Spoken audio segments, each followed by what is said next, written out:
Hello friends, आज मैं आपको बताऊंगा एक ऐसे हीरे के बारे में जिसकी कीमत आज भी नहीं लगाया जा सका है, क्योंकि आज तक इसे कभी खरीदा ही नहीं गया, जिसे हम कोहिनूर के नाम से जानते हैं। कोहिनूर को या तो जीता गया है, छीना गया है या गिफ्ट की तरह दिया गया है, लेकिन ये बेशकीमती पत्थर जितना खूबसूरत है, इसे उतना ही शापित भी माना जाता है, जिस वजह से इसे कभी किसी इंग्लैंड के किंग ने नहीं पहना, बल्कि सिर्फ क्वीन ऑफ इंग्लैंड को पहनाया जाता है। तो क्या है कोहिनूर की पूरी हिस्ट्री और क्यों इसे शापित माना जाता है, इसके बारे में पूरा जानने के लिए वीडियो लास्ट तक जरूर देखना।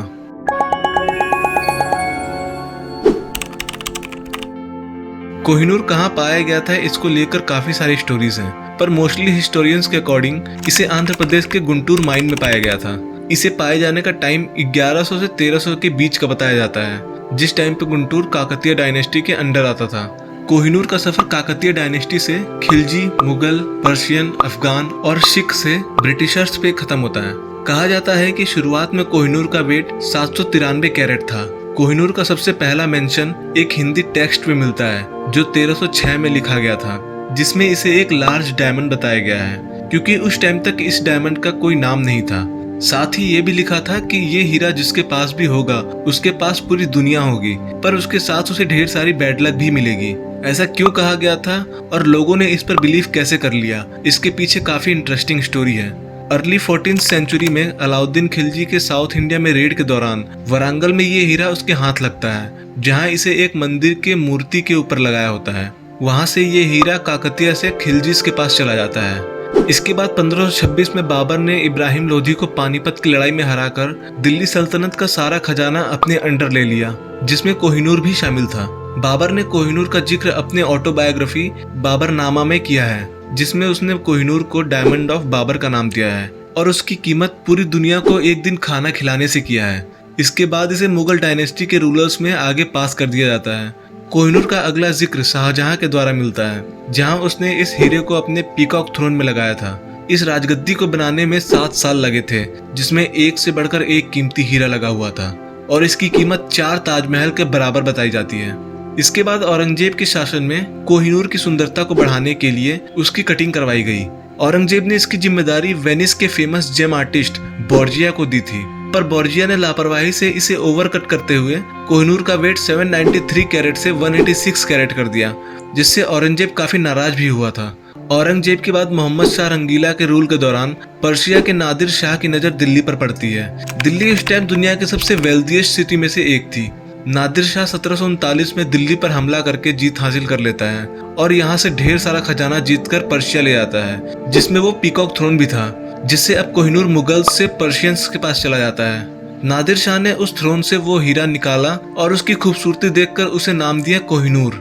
पर्शियन में कोह का मतलब होता है माउंटेन और नूर का मतलब होता है लाइट। इस तरह से उस हीरे का नाम कोहिनूर यानी माउंटेन ऑफ लाइट पड़ा।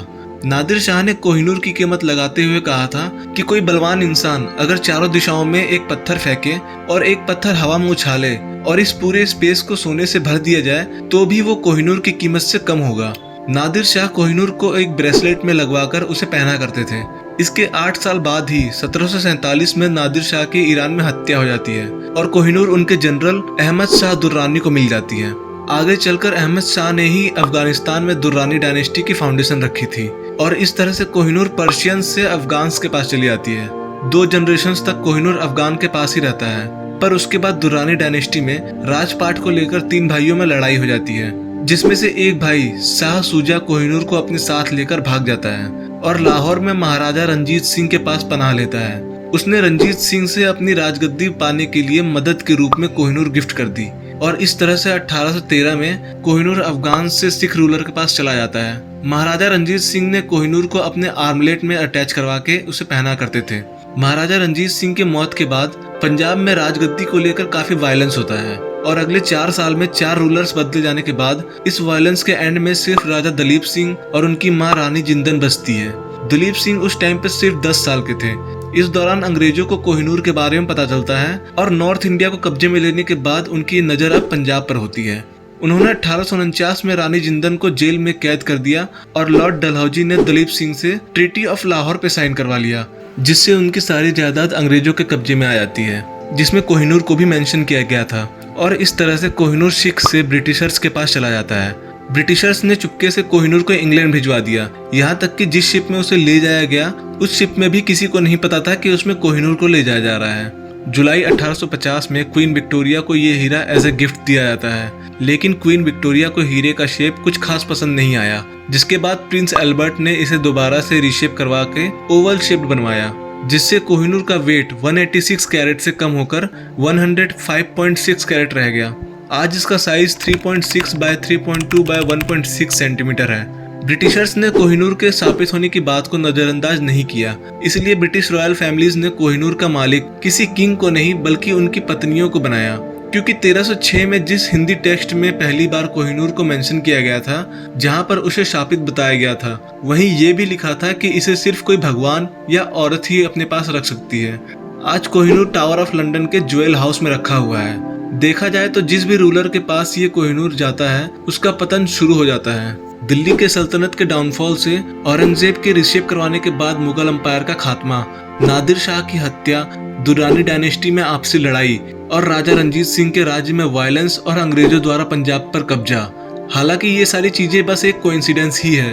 एम्पायर बनते हैं और खत्म भी होते हैं, लेकिन ये स्टोरीज इतनी ज्यादा स्ट्रॉन्ग थी कि ब्रिटिशर्स ने इसे नजरअंदाज करना सही नहीं समझा।